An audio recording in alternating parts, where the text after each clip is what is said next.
jefe, el sumo sacerdote. Ahora, este jefe de la guardia del templo, el jefe de la guardia del templo era igualmente un sacerdote, era un levita. Y este jefe de la guardia del templo era el segundo hombre en autoridad. Después del sumo sacerdote venía él. Este era el segundo. Así es que la gente que viene a intervenir con los apóstoles por haber hecho un milagro, no son gente insignificante. No es que enviaron ahí a cualquier guardia. Vino personalmente el jefe de la guardia, el segundo hombre en el templo.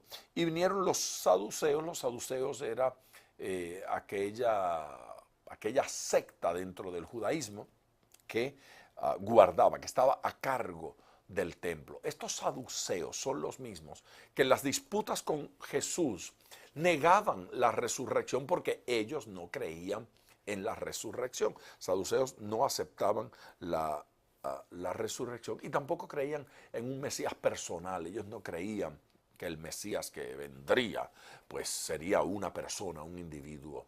Ellos creían que ya el Mesías había venido, que estaban en ese tiempo mesiánico. ¿No les parece interesante que haya en el día de hoy iglesias que anden en esa línea saduceica, que anden en esa línea de los saduceos? ¿No le parece a usted curioso que haya gente hoy que no cree en esa venida personal, en esa segunda venida personal de Jesucristo? Bueno, los saduceos negaban esa primera venida y algunos en el día de hoy están negando la segunda venida de Jesucristo. Pero la Biblia habla con toda claridad de esa segunda venida de Cristo y como fue personal la primera, lo será la segunda también. Que Jesucristo retorna al mundo, que viene a la tierra y que todo ojo le verá, dice la Biblia. El comentario de los ángeles fue: así como lo veis ir, le veréis venir. Así es que, de la misma manera que Jesucristo fue tomado al cielo, así retornará a la tierra en su segunda venida.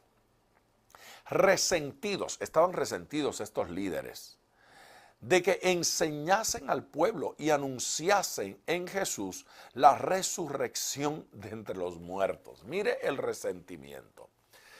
Cuando se predica la verdad siempre hay alguien que se resiente. Alguien se incomoda. A alguien le parece que lo que estamos diciendo no debe ser dicho.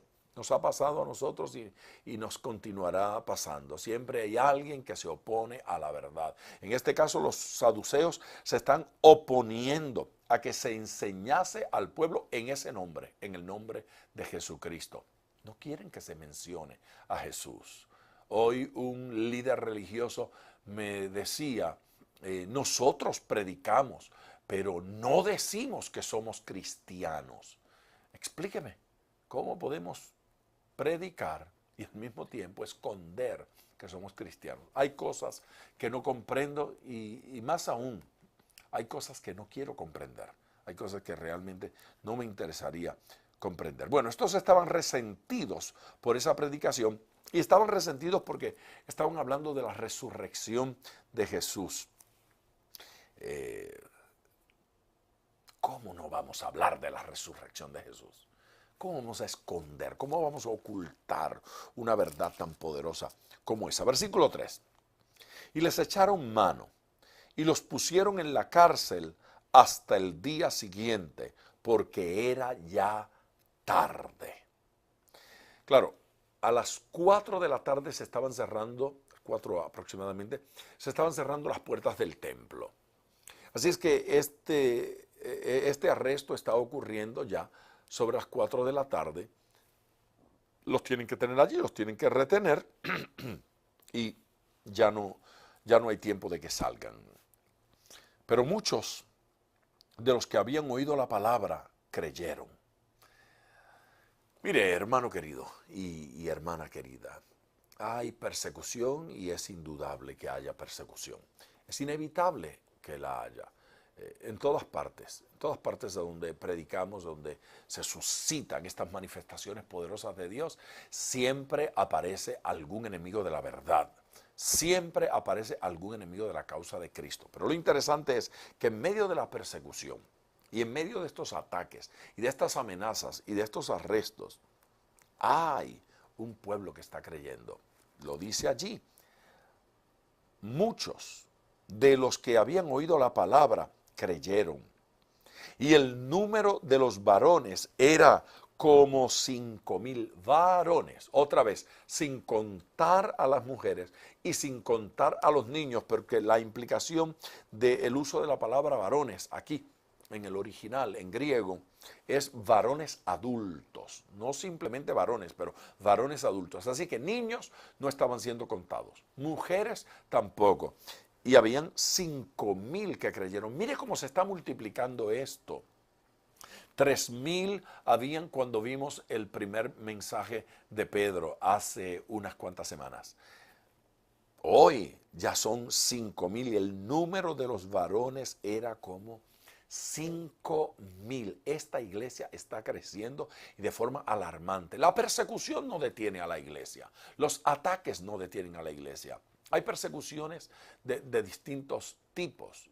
Algunos están siendo perseguidos en la oficina, en el trabajo, en la empresa. Algunos están siendo perseguidos en la misma familia. Hay mujeres que me están viendo y no se asuste que no voy a mencionar el nombre. Digo eso porque he recibido la nota, cuando menos de una persona durante la semana, que me dice que este estudio bíblico es su salvación, porque su esposo le impide que se congregue, su esposo le impide que busque de Dios. Eso es persecución, pero ella ha encontrado, y yo confío en que mi hermanita esté conectada hoy a la internet y esté viendo y recibiendo el estudio bíblico. Ella me comentaba que este estudio bíblico ha venido a ser su salvación y la bendición, porque se mete a la internet, se pone los audífonos y escucha el estudio bíblico. Qué bendición que tengamos estos medios. Aconteció al día siguiente que se reunieron en Jerusalén los gobernantes, los ancianos y los escribas. Gobernantes, ancianos y escribas eran los tres componentes de ese famoso Sanedrín. Ese Sanedrín que era el cuerpo de mayor autoridad en el pueblo de Israel en aquellos días. Y el sumo sacerdote Anás y Caifás y Juan y Alejandro y todos los que eran de la familia de los sumos sacerdotes. Un alto aquí.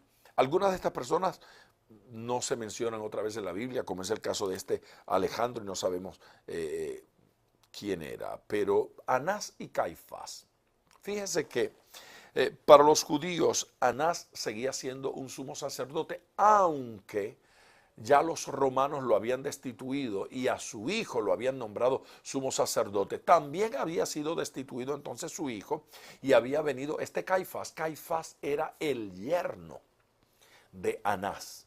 Así es que Anás todavía seguía siendo considerado sumo sacerdote por los judíos, pero no por el pueblo romano. La autoridad para los romanos la tenía Caifás.